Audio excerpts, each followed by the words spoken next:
Hello students, welcome to the PND coaching classes learn easily and smartly.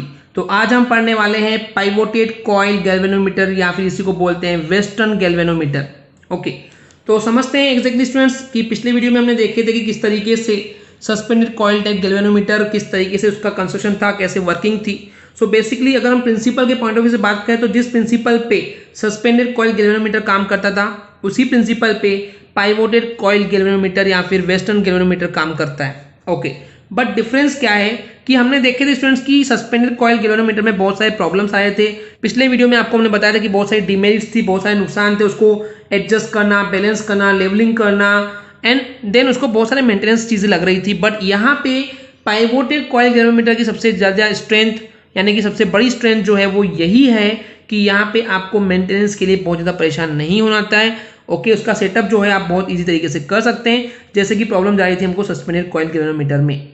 Okay, तो सबसे पहले students मैं बताना चाहूँगा कि यहाँ पे जो वर्ड आया है पाइवोटेड, जिसको कई लोग पिवोटेड भी पढ़ते हैं, तो मैं इसको पाइवोटेड ही प्रोनाउंस करूंगा। ओके, बट जो ये पाइवोटेड का मतलब क्या होता है मैं बता दूं कि एक चीज फिक्स हो जाती है, एक चीज फिक्स है लेकिन उसके बावजूद जो बाकी चीज जो बाकी पार्ट है वो इजिली रोटेट कर सकता है।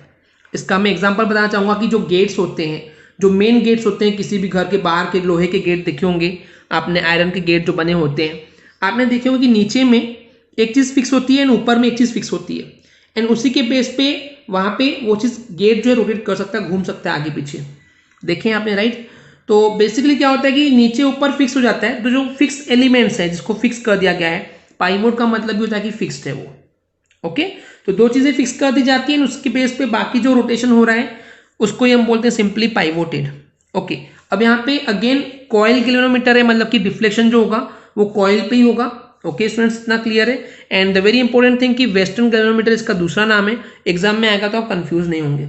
ओके स्टूडेंट्स, तो जैसे कि यहाँ बताया गया कि जो सस्पेंडेड कॉइल गैल्वेनोमीटर था वो कन्वीनियंट नहीं था यूज करने के लिए, बहुत सारे नुकसान थे, डिमेरिट्स थे।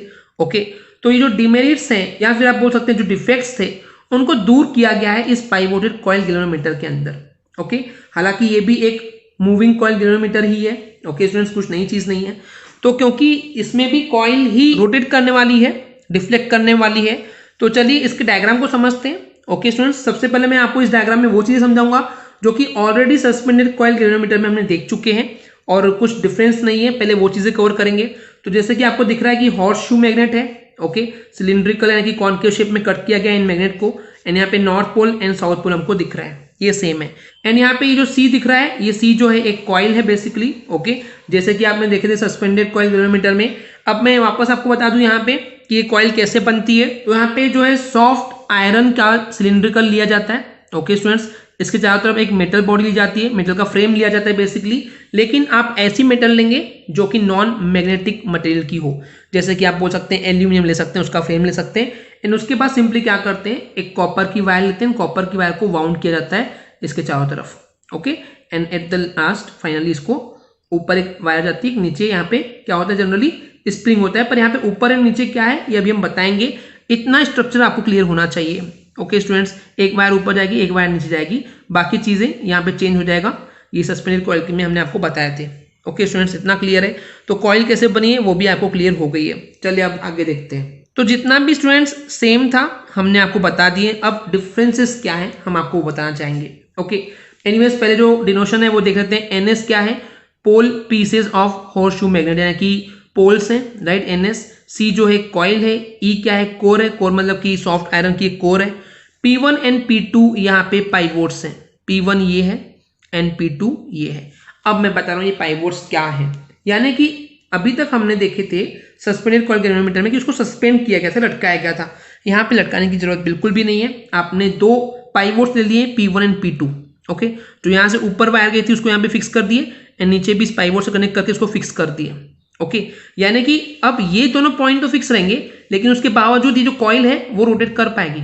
ओके स्टूडेंट्स, रोटेट सिंपली वैसे ही करेगी जैसे कि हमने आपको सस्पेंडेड कॉइल गैल्वेनोमीटर में पढ़ाए थे। ओके स्टूडेंट्स, आपको पता ही होगा कि ये वाला जो है जनरली डाउनवर्ड जाएगा, ये अपवर्ड जाएगा अगर हम इसमें इलेक्ट्रिक करंट जो है क्लॉकवाइज डायरेक्शन में लेंगे तो। ओके, ये सब चीजें हमने पढ़ा चुके हैं पिछले वीडियोस में, so we will not waste our time here. Okay students, तो अगर आपने वो वीडियो नहीं देखे तो पहले आपको वीडियो देखनी चाहिए, आपको पूरा कंसेप्चुअली क्लियर हो जाएगा कि क्या डिफरेंसेस है। ओके, सो अब यहाँ पे क्या हो रहा है, इसमें सिंपली क्या किया है, कि जो ये पूरा जो आपको दिख रहा है ये पाइवोट्स हैं, इन पाइवोट्स पे स्पाइरल आपको स्प्रिंग लगा करके उसको टर्मिनल T2 से एंड टर्मिनल T1 से कनेक्ट किया गया है। दोनों ही जगह आपको यहाँ पे स्पाइरल रिंग यानी कि जो आप स्प्रिंग बोलते हैं राइट, स्पाइरल स्प्रिंग की जरूरत पड़ेगी। इसको S1 एंड S2 से रिप्रेजेंट किया गया है। ओके स्टूडेंट्स, इतना क्लियर है। So basically now question is coming कि स्पाइरल स्प्रिंग्स को क्यों लिया जाता है, स्प्रिंग क्यों लेना है, क्योंकि हमने आपको पिछले वीडियो में पढ़ा चुके हैं ये चीज कि स्पाइरल स्प्रिंग या फिर स्प्रिंग क्या करता है काम कि एग्जैक्टली एक वो टॉर्क अप्लाई करता है, रीस्टोरिंग टॉर्क, यानी कि जैसे ही बेसिकली आपने इलेक्ट्रिक करंट का सप्लाई किए, ओके, तो इलेक्ट्रिक करंट के सप्लाई होने के बाद क्या करता है, जो ये कॉइल है वो कॉइल ऐसे रोटेट होती है राइट, कॉइल जो है रोटेट होती है राइट, रोटेट होती है। तो जब रोटेट होती है तो जितना टॉर्क उसको रोटेट होने के लिए लगता है उसके अपोजिट डायरेक्शन पे एक रीस्टोरिंग टॉर्क भी अप्लाई होता है उस स्प्रिंग के थ्रू, ताकि जैसे आप इलेक्ट्रिक करंट का सप्लाई बंद कर देंगे तो कॉइल जो है अपने ओरिजिनल पोजीशन पे आ जाए। ओके स्टूडेंट्स, अगर मान लेते हैं ये कॉइल इतना रोटेट हुई थी तो जैसे आपने इलेक्ट्रिक करंट सप्लाई बंद की तो ये वापस ऐसे हो जाएगी। ओके स्टूडेंट्स, इतना क्लियर है, that's good. Okay now what, and यहाँ पे जो टर्मिनल T1 है एंड टर्मिनल T2 है, इससे सिंपली आप इलेक्ट्रिक जो वायर होती है जिसमें आपको चेक करना है कि कितनी इलेक्ट्रिक करंट सप्लाई हो रही है, आप सिंपली कनेक्ट कर देते हैं।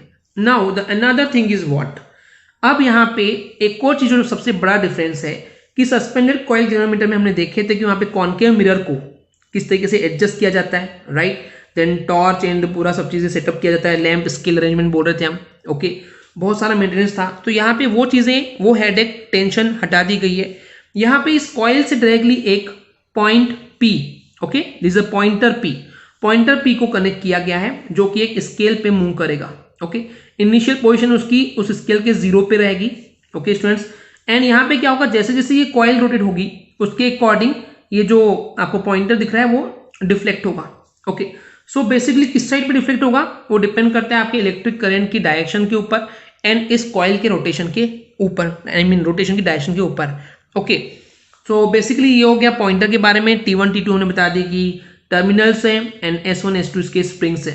तो यही सब चीजें थी इस डायग्राम के बारे में। चलिए आगे देखते हैं। तो बेसिकली स्टूडेंट्स यहाँ पे आपको दिख रहा है कि उसके कंस्ट्रक्शन के बारे में थ्योरी लिखी हुई है। वैसे तो मैंने आपको डायग्राम में बता ही दिया है ऑलमोस्ट, तो आप चाहें तो वीडियो को पॉज करके पढ़ सकते हैं। जो मैंने आपको नहीं बताया वो चीज़ यहाँ पे ये है कि यहाँ पे जो पॉइंटर है वो एक मेटल का बना होता है, लेकिन वो मेटल ऐसी होनी चाहिए जो कि मैग्नेटिक फील्ड में उसका कोई इफेक्ट नहीं पड़े।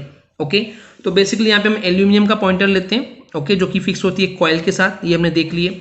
इसके अलावा जो एक और चीज़ है जो मैं बताना भूल गया हूँ कि इस डिवाइस को प्रोटेक्ट करने के लिए क्या करते हैं, हम इसको एक नॉन मैग्नेटिक बॉक्स के अंदर पैक कर लेते हैं। ओके, ताकि एयर एंड डस्ट से भी इसकी प्रोटेक्शन होते रहे। ओके स्टूडेंट्स, इतना क्लियर है। तो सिंपली यही था कंस्ट्रक्शन के बारे में। चलिए अब बात करते हैं इसकी वर्किंग के ऊपर। तो सबसे पहले क्या किया जाता है, वैसे तो मैं आपको इन समरी पहले ही बता दूं स्टूडेंट्स कि इसमें कोई ज़्यादा डिफरेंस नहीं है, वर्किंग ऑलमोस्ट सेम ही होती है। चलिए समझते हैं, कंसेप्ट भी वही है, प्रिंसिपल भी वही है, तो डिफरेंस वर्किंग में नहीं है, सिर्फ diagram and I mean construction में ही था जो कि हमने आपको एक्सप्लेन कर दी। बाकी सब चीज़ें यहाँ पे आपको वही देखने मिलेगी जो कि हमने सस्पेंडेड कॉइल टाइप गैल्वेनोमीटर में देख के आए। तो सबसे पहले यहाँ बताया गया कि जो गैल्वेनोमीटर है उसको कनेक्ट करते हैं एक सर्किट से। ओके, एंड इस गैल्वेनोमीटर की कॉइल में से इलेक्ट्रिक करंट को सप्लाई किया जाता है, जिसकी वजह से जो कॉइल है वो डिफ्लेक्ट होना स्टार्ट हो जाती है एंड उस कॉइल के डिफ्लेक्शन की वजह से वहाँ पे उस स्प्रिंग में हमको ट्विस्टिंग देखने मिलती है, ट्विस्ट होता है राइट, एंड उस वजह से वहाँ पे एक बैलेंस कंडीशन बन जाती है। बैलेंस कंडीशन हमने पिछले वीडियो में बताया था कि क्या होता है। बैलेंस कंडीशन वो कंडीशन होती है जहाँ पे डिफ्लेक्टिंग कपल जो है इक्वल हो जाता है उस ट्विस्टिंग कपल के या फिर रीस्टोरिंग कपल के। ये जो कपल है बेसिकली वो टॉर्क होता है, ओके, टाउ इसको बोलते हैं हम।